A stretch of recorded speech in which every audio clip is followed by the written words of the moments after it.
করে তৃণমূল এবং সিপিআইএম এর মধ্যে বচসা। বিধানসভা নির্বাচনের আগে সিপিআইএম এবং তৃণমূলের মধ্যে আবারও দ্বন্দ্ব প্রকাশ্যে। এবার দ্বন্দ্ব হচ্ছে পার্টি অফিসকে কেন্দ্র করে। স্থানীয় সূত্রে জানা যায় 2023 সালের পঞ্চায়েত নির্বাচনের সময় টিকিট বন্টন এবং বোর্ড গঠনকে কেন্দ্র করে তৃণমূলের গোষ্ঠী দ্বন্দ্বের জেরে কার্যালয়টি রীতিমতো তালা বন্ধ হয়ে যায়। দুই গোষ্ঠী তালা লাগিয়ে কার্যত পার্টি অফিস বন্ধ করে দেয়। প্রায় 2 বছর ধরে বন্ধ রয়েছে ওই অফিসটি।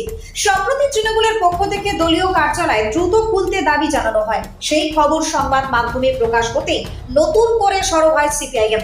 তাদের অভিযোগ 2011 সালে রাজ্য সরকার বদলের পর এই পার্টি অফিসটি তৃণমূল কংগ্রেস জোরপূর্বক দখল করে নেয়। বিষয়টি নিয়ে ইতিমধ্যে একাধিকবার প্রশাসনের দ্বারস্থ হয়েও কোনো ব্যবস্থা নেওয়া হয়নি বলে অভিযোগ বামেদের। 2রা জুলাই চন্দ্রকোনা 2 নম্বর ব্লকের বিডিওর কাছে লিখিত অভিযোগ জমা দেয় সিপিআইএম। তাদের দাবি পার্টি অফিসটি আসলে তাদের এবং তাদের পক্ষে নথিও রয়েছে। বিষয়টি নিয়ে চন্দ্রকোনায় তৈরি হয়েছে ব্যাপক রাজনৈতিক উত্তেজনা।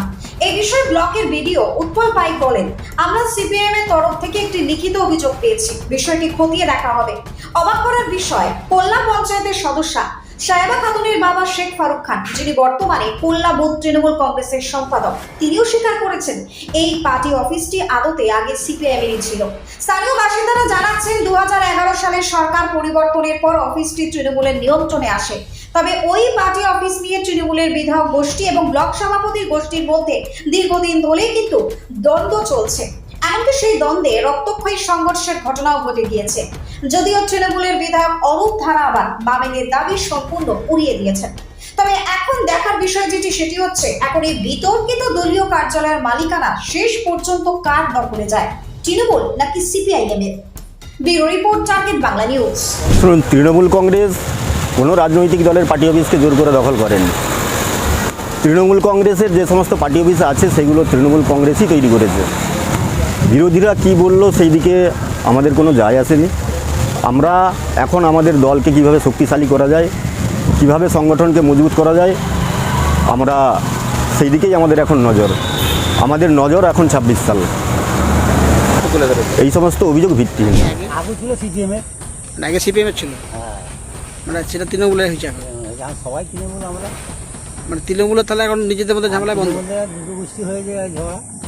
মানে আগে তাহলে সিপিএমের ছিল, মানে 2011 পালা বদলের পর পাড়া বদলের পরে এটা দখল হয়েছে, তৃণমূলের হয়েছে। সবাই তৃণমূল হয়ে গেছে, তাহলে একা দেখে কি করবে? আচ্ছা, মানে সিপিএমের পার্টি অফিসটা তৃণমূল দখল করে চলছে। বিষয়টা সম্বন্ধে আমিও শুনেছি যে কল্যাণ যে বিতর্কিত পার্টি অফিস, সেই পার্টি অফিসটি বামফ্রন্ট দাবি করেছে যে সেটি তাদের পার্টি অফিস। যদি ঘটনাটা সত্যি হয়ে থাকে, তারা যদি সত্যিই আগে প্রশাসনের কাছে তাদের ওইটি পার্টি অফিস বলে দাবি জানিয়ে থাকে, তাহলে আমার মনে হয় এই পার্টি অফিসটি তাদেরকে ফিরিয়ে দেওয়া উচিত। কারণ সুস্থ গণতান্ত্রিক পরিবেশে রাজনীতি করতে গিয়ে পার্টি অফিস দখল করে রাজনীতি করা কখনোই কাম্য নয়। 2011 পরবর্তী থেকেই বিভিন্ন সরকারি দপ্তরে আধিকারিকদের কাছে লিখিত আবেদন করে জানিয়েছিলাম যে জোরপূর্বক ওই পার্টির দপ্তর আমাদের তৃণমূল জবরদখল করে বসে আছে। তৃণমূল রং করে দিলেই সেই অফিসের মালিকানা তৃণমূলের হয়ে যেতে পারে, এ সংস্কৃতি তৃণমূলের সংস্কৃতি, আমাদের সংস্কৃতি না। 2002 সালে গরিব মানুষের রক্ত ঘামের বিনিময়ে ওই জায়গা কিনে পার্টি অফিস গড়া হয়েছিল, এইটার দলিল, এবং রায়ত জায়গার উপরে ওই পার্টি অফিস। রং বদলে যদি পার্টি অফিস তৃণমূলের হয়, তাহলে আগামী 2 মাস পরে যদি চন্দ্রকোনা বিধানসভার বিধায়কের কার্যালয়ে সাদা রং লাল করে দিয়ে সিপিআইএম কি দাবি করতে পারে ওই অফিস সিপিআইএমের পার্টি অফিস? নিশ্চিত পারে না। আমরা এই সংস্কৃতির পরিপন্থী, এটা তৃণমূলী সংস্কৃতি। তৃণমূল বিভিন্ন জায়গায় রং বদল করে, আর রং বদল করে সেটা নিজেদের কৃতিত্ব বলে দাবি করে, নিজেদের অফিস বলে দাবি করে। আমরা প্রশাসনের কাছে ইতিমধ্যে আবেদন করেছিলাম, আবার গতকাল আমরা প্রশাসনকে লিখিতভাবে জানিয়েছি যে যাতে ওই কার্যালয় সিপিআইএমই ব্যবহার করতে পারে এবং সিপিআইএমের কার্যালয় পুনরুদ্ধার করতে পারে। আমরা দীর্ঘদিন ধরেই আবেদন করছি প্রশাসনের কাছে। প্রশাসন ঠুটো জগন্নাথ হয়ে বসে আছে। ওই জায়গায় গায়ের জোরে জোর জুলুম দেখিয়ে ওই অফিস দখল করে, রং করে তৃণমূল দখল করে আছে। বিগত সময়ে আমরা সংবাদ মাধ্যমের মাধ্যমে জানতে পেরেছি যে তৃণমূলের গোষ্ঠীদ্বন্দ্বের কারণে নাকি সেখানে অফিস খোলা যায়নি, কিন্তু আমরা এটুকু জানি যে মূলত তৃণমূলের গোষ্ঠীদ্বন্দ্ব না, ওই এলাকাতে আমাদের সমর্থক এখনো যারা আছেন তারা কোনো মতেই চায় না ওই অফিস তৃণমূল দখল করে ব্যবহার করুক, আর সেই বাধা থেকেই তৃণমূল সেই অফিস খুলতে পারেন। এটাই তো মূল বিষয়। আপনারা বিডিওকে জানিয়েছেন? হ্যাঁ, জানিয়েছি।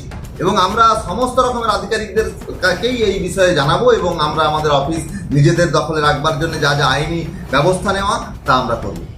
এই বিষয়ে আপনার চন্দ্রকোনার যে তৃণমূল বিধায়ক অরূপ ধারা, ওনাকে জিজ্ঞাসা করা হয়েছিল। উনি বলছেন যে বিরোধীরা অনেক কিছু বলবে, এই পার্টি অফিস তৃণমূলের তৈরি করাই পার্টি অফিস। 2002 সাল তৃণমূল কংগ্রেসের তখন মাত্র 4 বছর বয়স। গরিব মানুষের রক্তে ঘামে সংগৃহীত অর্থের বিনিময়ে ওই জায়গা কিনে পার্টি অফিস দখল করা ছিল। এই তার কাগজ, এই তার দলিল। প্রয়োজনে সংবাদ মাধ্যম চাইলে এই দলিলের ছবি তুলে নিয়ে যেতে পারে, জেরক্স কপি নিয়ে যেতে পারে। ওইটা কি সিপিএমের শাখা কার্যালয় ছিল? ভারত কমিউনিস্ট পার্টি মার্ক্সবাদী কল্লা শাখার পক্ষে সম্পাদকের নামে এই দলিল। এখন কি আছেন সম্পাদক ওখানে বর্তমানে? বর্তমানে আমাদের সাংগঠনিক কাঠামো পরিবর্তন হয়েছে। ওই বুথ যে শাখায় আছে সেই শাখার এখন নতুন সম্পাদক আছে। বাড়ি তৈরি করবেন? ভাবছেন বাড়ি তৈরির সমস্ত সরঞ্জাম কোথায় পাবেন? চিন্তার কোনো কারণ নেই। সমস্ত চিন্তার অবসান ঘটাতে আপনাদের হাতের কাছেই আছে শৌর্য মার্বেল অ্যান্ড টাইলস। বাড়ি তৈরির সমস্ত সরঞ্জাম, ইট, বালি, স্টোন চিপ, সিমেন্ট, রড থেকে শুরু করে সমস্ত কিছুই পেয়ে যাবেন শৌর্য মার্বেল অ্যান্ড টাইলসে। শুধু তাই নয়, বাড়ি তৈরি করলেন, বাড়িতে পাথর বসাবেন, টাইলস লাগাবেন, বেসিন লাগাবেন, তাও পাবেন শৌর্য মার্বেল অ্যান্ড টাইলসে। Marble, granite, tiles, sanitary, bath fittings দ্রব্যর একমাত্র বিশ্বস্ত প্রতিষ্ঠান।